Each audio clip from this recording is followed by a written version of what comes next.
The Constitution. My goodness, you think that's going to be a lovely, fun evening, isn't it? It is.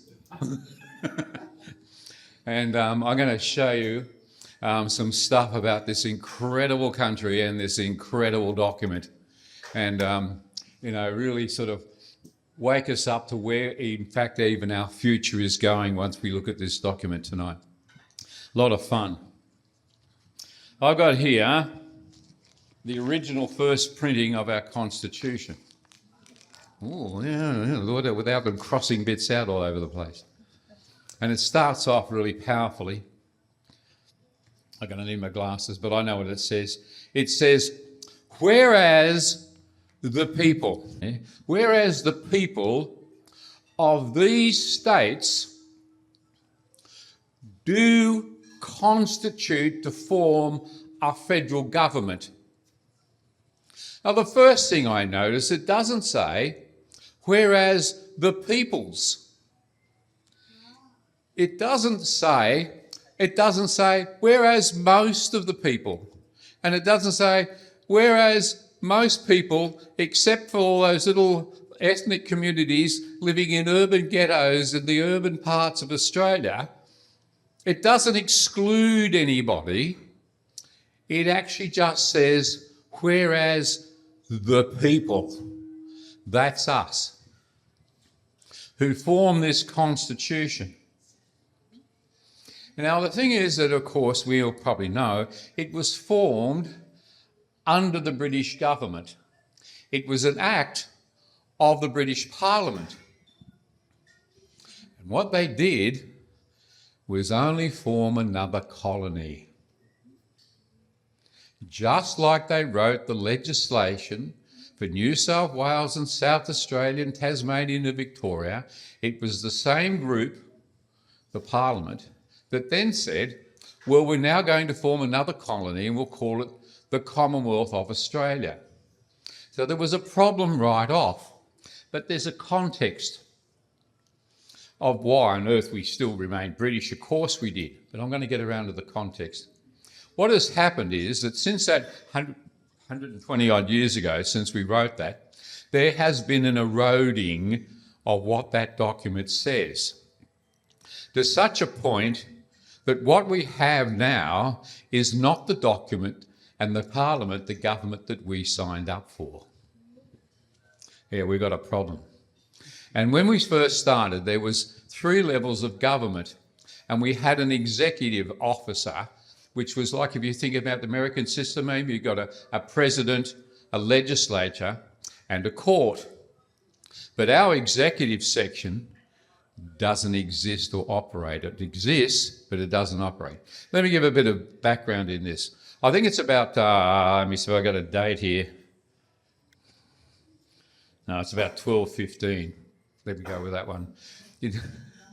Magna Carta. Did I get it right? Oh, thank you very much. What a guess. What happened was that King Richard went off to fight in the campaigns in the Middle East. What were they? The Crusades. And he left his brother, Prince John, to look after the country. Well, Prince John was a bit of a bugger, for want of any other word. He caused a lot of trouble and he upset the barons. Now, it was the barons that had the money, of course, that funded the war and funded the government. And it got to the point that John was doing anything he liked. So the barons got together, they wrote this document and they forced him to sign it, called the Magna Carta. Now, this document separated out the power of the executive, the king, from the Parliament. We're going to form a Parliament and we're going to write the laws. Obviously, the courts were over there, sort of on the side. And this sort of principle continues on. This separation of powers is one of the 2 main political, well, there's several, I suppose, communisms in there, theories or principles of how we form government. And that's what you see with America. If you ever go to the United States, and you've seen that building with the big dome on it, and they put that up all the time. When you walk in there these days, there's nothing in there but tourists. It's empty. They've sort of moved everything else into other rooms. But if you push your way through the tourists, just there on the right when you walk in, there's a glass cabinet. And the first time I was there, I walked in, I turned to the right, And inside this glass cabinet is one of the 5 Magna Cartas that were written in 1215. And I mean, I was just so impressed that I'm looking at one of the original documents that separates the power. That principle of the separation of powers is so fundamental to our Western democracies. It's not just Australia or America or South Africa or Canada or New Zealand or even I think Israel, and I think India's in there too, but there's others that are on that principle that you divide the powers. So it was a few months ago, it must be about a year ago now, I was in Parliament House in Sydney and I got introduced to, I've got to get his name right, His Excellency Sir General Peter Cosgrove. Hi, this is Peter, this is Chris, and how are you? And we stood there with a beer in our hand and we had a chat. And I said, and how did you get on, Peter, being Governor General, you know, as you would, mate? And he said to me, he said, I went off to America to go to a funeral or something, and he said, I couldn't say a word. I wasn't allowed to represent Australia. He said, I didn't understand it. I said, well, mate, maybe you hadn't noticed, but the office of Governor General has been reduced to nothing but a cipher. You do what you're told. And I wish I had the foresight to say to him, you know, mate, they've reduced that office to nothing but an auto pen. You just sign things, you know. When I worked for the New South Wales government years ago, and they'd you know, pass all their legislation, have their arguments. On Thursday afternoons, they'd say, so it's your turn, Bob, you know, take something over to see the governor. And over they'd go and they'd have a drink of wine and he'd sign everything that they gave him. Boom. There is no power in the executive office of this country anymore. And there is in the document, there is in our constitution. When this business happened with Bondi and they ran out to see Governor General Sam,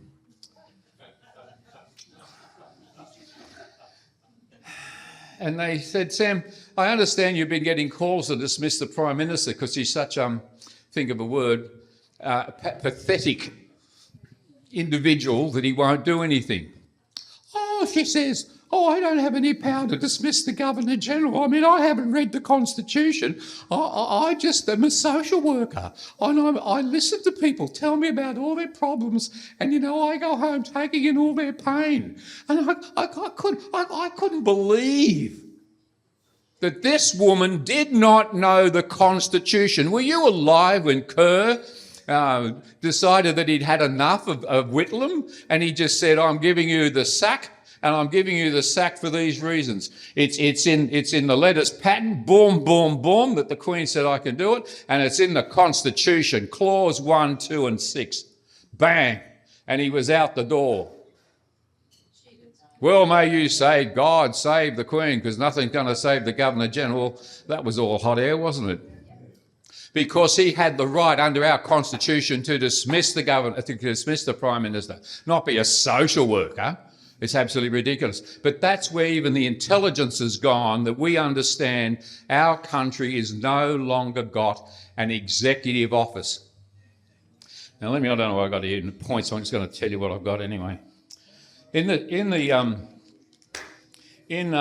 that Constitution that I gave you, I showed you, I'm going to show you another one. This is the original typed up draft of the Constitution that was written by one man out of Tasmania. It's a phenomenal story, and we're going to say a few things about it. Well, this is a great story. I'll get into it. What happens is that there's an economic crisis in Australia. Massive amounts of money have been borrowed from England. I mean, we're talking hundreds of billions of dollars. They didn't care. It all came in. It was invested. The English thought it was lovely, you know, just push it into Australia. Wheat, sheep, gold, you know, they're rolling it back in. And the governments just borrowed like they do today, just took it all in. So there's a huge amount of money, and Victoria was particularly in debt. And so the guys from Victoria said to the guys in New South Wales, I think we need to have a chat. Now, a little bit of background in this is that since the 1860s, England had been pushing Australia to federate. And Earl Grey said, I am sick to death of all of you premiers and a lot of you writing me endless letters to complain about any blasted thing that's upsetting you. Will you please federate? So I've only got one lot of letters to deal with instead of 6. Please, said Earl Grey, will you federate? Well, that just fell on deaf ears because they all wanted their own independence and they wanted their own money, etc. But by the time we're getting up to the 1890s, it's become a financial crisis. And so when I looked at this document and I discovered that it was Victoria that was actually pushing to form a federal government so they could push all their debts onto the federal government, I stopped and I sniggered and I thought to myself, you know, nothing's changed much, has it? Nothing's changed much. And that's what it was about, and they started to do some deals. So we're going to have some conferences, you know, we'll have a convention, we'll call it, and we'll have, you know, discuss a constitution. Does anybody know anything about constitution, by the way? You know, there must be somebody's out there apart from the Americans. Anyway, we'll have a convention, you know, we'll get together in New South Wales. Well, while they were planning it, the fellow from Tasmania, Andrew Inglis Clark, was the Attorney General and a young fellow, member of the Parliament, and he'd formed an American club. And I thought to myself, you know, how do you get an American club going in Tasmania? I mean, where do you sort of get the numbers for quorum? I suppose invite a couple of penguins in on Thursdays or something. But anyway, there he was with his penguin. I mean, his American club. And so Tasmania was in a bit of trouble. So he had to go off to England to defend Tasmania, and we're right, and whoever else was wrong. And on the way back, he stopped into Washington, because, you know, it was great for him to be there and mix with a few of the celebrities in Washington. And they got into his head and gave him a few ideas. So he gets back on the boat. He writes this thing on the boat that I've just shown you. He shows up in Sydney just a few days before. He gets up to the conference, and there they are sitting around. You know, George, how are you getting on? You know, it's been probably some months or years or so. What did you call that little colony of yours at the end? Oh, Adelaide, you know, oh yes. So, you know, it's only 10 minutes to morning tea time. I mean, somebody's got to come up with an agenda, I suppose, for this next week. Anyway, while they're all sitting there and talking about their scones and their tea, in walks young Inglis. He comes up to the main desk with Griffiths and a few others, and he walks up, he looks at them, and he slaps 96 clauses for a constitution on the table. And they're looking at it and they're turning the pages, and he's written it. And while they were looking at it, he said, have you thought of a name? A name? A name? He said, well, yes, you're going to federate and become a nation. What are you going to call it? Well, I don't know. He said, call it the Commonwealth of Australia. The Commonwealth of Australia, why? He said, well, that's what the British do. They have the Commonwealth of Virginia, Commonwealth of Philadelphia and Delaware. That's what the British do, call it the Commonwealth of Australia. And while they're thinking about that, he opened his satchel, pulled out this old rag from Tasmania, held it up, and he said, and what about this for a flag? The flag, the name, and the Constitution come from one man in the Tasmania, and I bet we've never even heard of him. And we don't even teach him in school. We have one founding father, and we don't tell our children about how our country was formed. What's the matter with us? And this fella slapped, and they didn't know what to do with this document. Well, I know what they went and did, but let me keep going and see if I'm going to come back to it. But what they did was there was a problem. And so just after this conference, a few guys got on Samuel Griffith's boat that he'd come down the coast with, you know, lovely sort of a boat. He'd just sort of drift down to Sydney. So they went up into the Hawkesbury, and a few of them sat there, and the problem came out. Money and power. Well, what are we going to do? You know, he's written this blasted thing, and he separated out the powers, you know. And I mean, we really can't have this, can we? You know. And I tell you, here's a good quote that sums it up of what these guys were writing. And here is the point. A couple of years later, one of these fellows wrote, how far more beneficial in every way, how far more likely to extend our revenues and minimise our expenditures, How far more impressive to the outside world, read England, and to our creditors in England would be the complete pooling of our debts and our railways, our national establishments generally. How much more beneficial will our creditors think we are if we actually just pool everything and push it through one fund? They thought of nothing but the money and how they were going to keep up their relationship with the banks. They did not care. So what they actually did was move the Constitution around. What Inglis Clark had written finishes with the principle that already existed with the colonies. Right from Macquarie, or the next fellow on, there was a governor, and under Philip and a few others, it was basically a viceroy. Go out there and rule the country. Do what you want, write us letters and we'll check with you. Then they invented a council. Some were elected or appointed, and they sit there with the governor and say, I don't think that's going to work. Lachlan, that might cause, we better do this. Have you thought about that? And the governor would take it under advice. By the time we get to the New South Wales Constitution, the council is half, there's 36 members and half of them are elected, right, into the council. So these people are advising the governor, who no longer does legislation. He listens. Now, this principle then is picked up in the Australian Constitution. The Governor-General will have a council to advise him that he may accept or he may not. He can have a lieutenant, but he will appoint all the officers and the ministers of state. Very American. But that's where the Americans got it from. They didn't take it from Americans. That was the principle of how you ran the British colonies. So these people that are sitting on the boat decide, this isn't going to benefit us. So they move executive supremacy, the running of the government, to parliamentary supremacy. And they actually move the document around so it doesn't run, here is our preamble about the Queen, here is the executive government about the Governor-General, here is the Parliament and the judiciary. They shift it and they make the first section about the Parliament. We have the power in the Parliament, and all the people on the council to advise the Governor-General, the ministers of state shall be members of the Parliament. And what's another word for, you think of something, fix them, that wasn't what I was going to say, by actually having him under our control. So when they actually came to give us the Constitution and we were becoming dependent, it's a bit like the other referendums they throw at us. Just vote yes. Yes to what? No, don't ask too many questions. Just vote yes. But you're saying you're going to invent a fourth arm of government. They'll be just, and who's on it? Just all my mates. What are you talking about?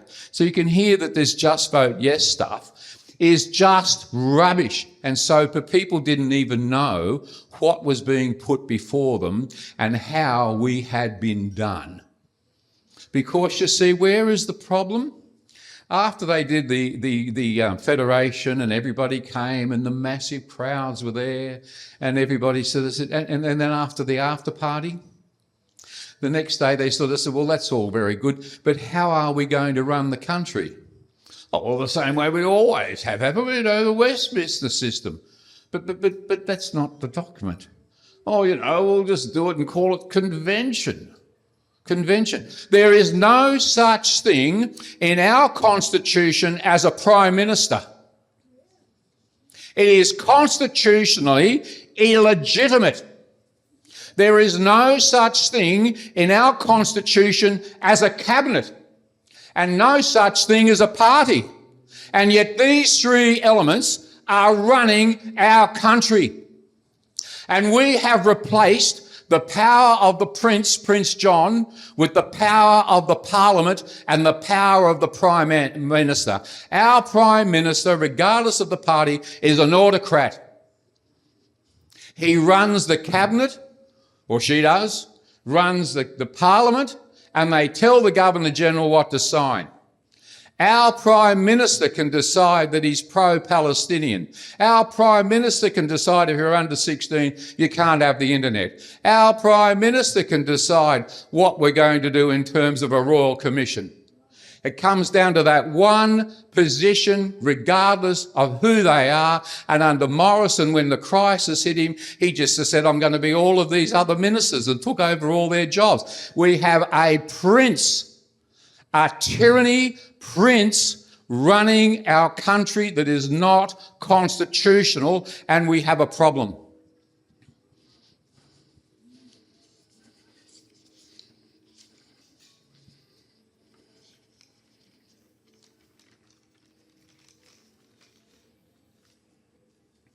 So the distribution of power in our parliament is such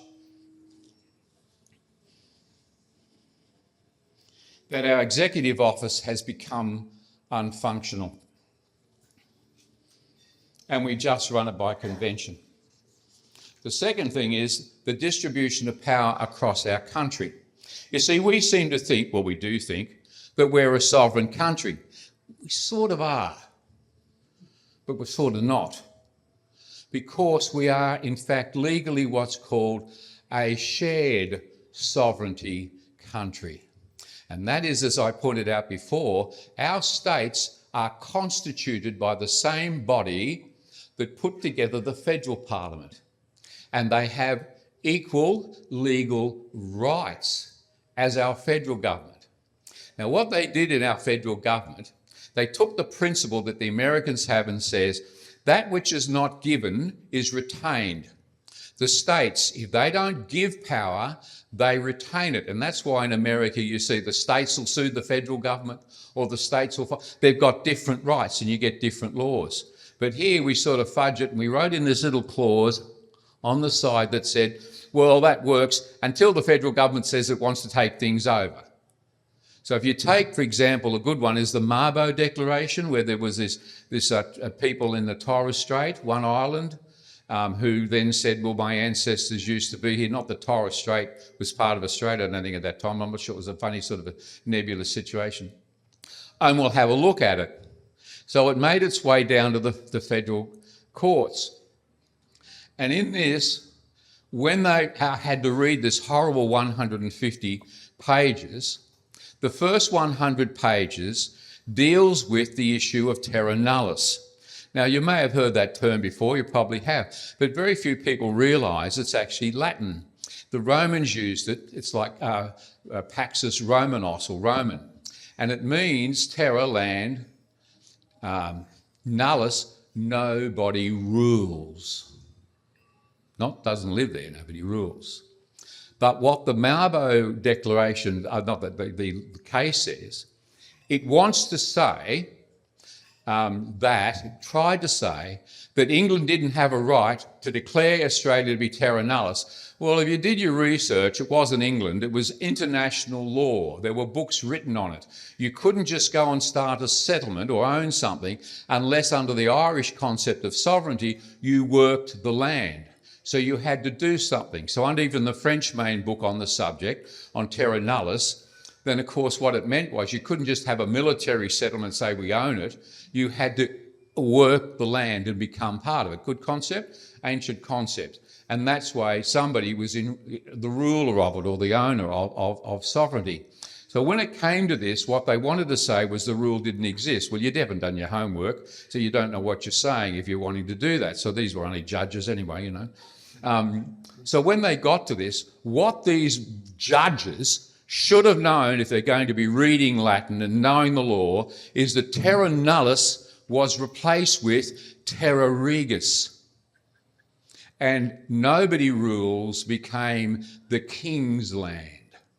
And the moment the king, says great ancient Judge Blackwell of England, he said, the moment the king put his name to those letters patent, England, the greatest empire in history, owned Australia. They didn't even have to arrive. Once the king said it was his, that was law. And so today we still have Crown land, because it is the king's land under the rule of terras regis. And what happened was, at the end of that document of the Mabo thing, they then turned in it, after 100 pages of it haven't any good, they turned to land law to try and somehow give native title and failed. And so the last paragraph or last sentence in that document says, "This is none of our business. This terra nullius and the taking over under letters patent of New Guinea and that area was done by Queensland. If you want a decision on this, go back to Queensland and ask them." Why have I read 150 pages for one sentence? But that's what it said. So the next year, Paul Keating then wrote federal law over the top of the states, over the top of Queensland, and just said, "I'm now taking over all the business to do with Aboriginal land, etc." Because there wasn't any rule in history to say that he could. But he was the Prime Minister, remember? He can do what he wants. And that was the sort of thing that we ended up with, this whole business of how we're in this situation that the Prime Minister can just override the states and whatever. But so we've got a problem. We need to go back and let the states have their power. The third problem we got is not with the distribution of power in the government, the distribution of power across the country. It's the abuse of power by those behind the people that you elect. We call the bureaucracy. And when you think you're going to vote for the local member, Mr. Jolly, who's going down to Parliament to represent you, I can assure you 90-something% he doesn't have a clue about one parliamentary procedure, political philosophy, the history of English law, and if they make him the Minister for whatever, defence, you can bet he doesn't know one end of a gun from the other. So how do these people get the job? I remember Priscilla Price, lovely lady, I got all the time in the world for her. But to make her the Minister for Finance, the what? The Minister for Finance? I mean, you're talking reserve banks, you're talking the interest rates and the LIBOR rate, and you're talking about international, how you're going to run an economy, fiscal policy. You sure, Jacinda, you can do this? Well, Jacinda's not going to do it, is she? She's just going to head in an office and the bureaucrats are going to come in and give her the same sort of song. When I worked in New South Wales, a new minister would come in and he'd have great ideas of what he was going to do, and he'd call up the Department of Main Roads and he'd come in and say, "Now, these are all the things I want fixed." And they'd say to him, "That's a great idea, Minister. We think it's wonderful, Minister. But we've got this schedule that goes for 3 years. So if you're still in, if we've got the time in 3 years, Minister, perhaps you could give us some of your ideas and we'll put it into the next schedule." He was neutralised by the time he walked in the door. And the best thing he could do would be to look at the little pamphlets that went out before they posted them. I mean, he could do nothing for the minister except go and cut a ribbon. And that's the way our system works. We have an incredible bureaucracy behind the people that you vote for. You don't know their names, you don't know their power, you don't even know the whopping great salaries that they get paid, and try to get rid of them. That is a massive problem. When I wrote this book of mine, I finished with I think 5 pages of rubbishing the bureaucracy, and maybe that's a bit much. I cut it down to a couple of paragraphs, but they are just riddling. What happens in America? When a president comes in, he says, "Right, all you secretaries of state, you're out the gate. Now I've got a whole new group, and under them you don't hear about it, but they appoint what's called level Cs. So anyone that's in charge of anything else is a new appointment under the political party. We just have the same old bureaucrats with all their own commitments to the same departments who come up and leak constantly from the minister's office. They have drinks with their bureaucratic mates on Fridays and they tell one another what's going on and they plan how they're going to do over the minister." I can tell you that because I've been there. We have a massive problem of a lack of democracy in this country. A wonderful, absolute mess. Now, the thing is that when we think about why don't we have a republic? Now, here's the problem with that. The Irish and the Scots have hated the English before they even got here. And it just goes on for hundreds of years. And I don't know if you've ever seen the Irish come out, they live in Bondi. I went down my son took me down to this basement under this big hotel. It was filled with all this young Irish, I looked around, my eyes were all open, and they started to sing the old Irish rebel songs against the English. And I'm looking at these kids singing all this. They still hate the English. Still hate English. So when they actually say, we want a republic, they're only saying we don't like the English, is what they're saying. But the Labour Union movement did not want to federate because it was filled with the Scots and the Irish, and they wanted to take on the states rather than the federal government. You've got to watch what they're saying. And even under John Howard, when he decided we're going to have a referendum and maybe become a republic, in the last minute, you may remember, he said, I'm going to appoint the Governor-General, and that was the end of it. We weren't going to even be able to elect our Governor-General ourselves because he would continue the same old story and appoint one of his mates. Down the gutter that went. They just want to keep the same old system going. Just vote yes. And it's not democracy. What happened with Inglis Clark is he realised that there was money involved in what was going on. His attitudes became far more democratic. Now, Inglis Clark is an interesting character in as much as he was a lawyer, but he was also a philosopher. And he'd read a lot of Jefferson, he'd read a lot of all these other great minds, brilliant minds. And this is what Jefferson said. I put it in a book I wrote, In the Shadow of the Crown, about how you do a referendum for the former republic years ago. Jefferson writes, and it's in that monument you sometimes see at the end of the water in Washington where they zoom the camera around. Jefferson writes, some men look at constitutions with sanctimonious reverence and deem them like the Ark of the Covenant, too sacred to be touched. They ascribe to the men of the preceding age a wisdom more than human and suppose what they did to be beyond amendment. Laws and institutions must go hand in hand with the progress of the human mind. We might as well require a man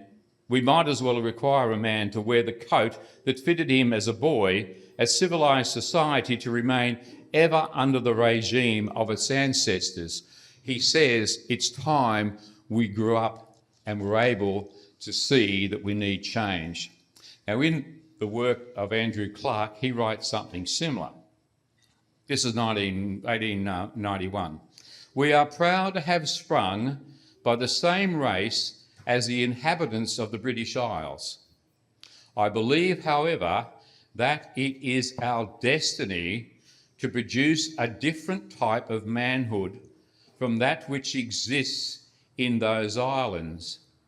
It is political autonomy we now ask for Australia as a whole. And there in 1901, he was pushing for independence and a democracy.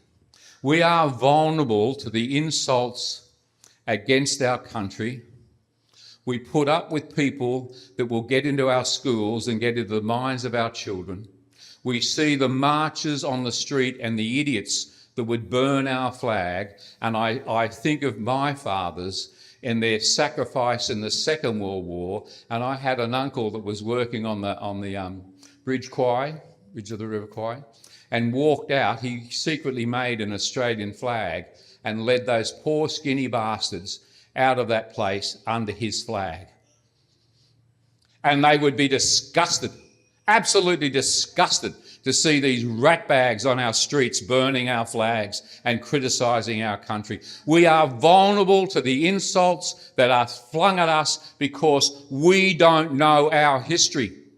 We have trouble being proud of our country because we don't know the great men and women that had pride, had faith, had tenacity to build this country and to make something of themselves for this country. The question is not just who they are, it must come back to us and to say, do we have the personal integrity to be able to stand on the shoulders of such people and be able, like them, to contribute to the future? That's the challenge that we have. We are vulnerable because we don't know our history. I've written this with as much integrity as I can. I don't have a political opinion. If I have an opinion, I'll put it in brackets. Usually it's just some funny comment about what was going on.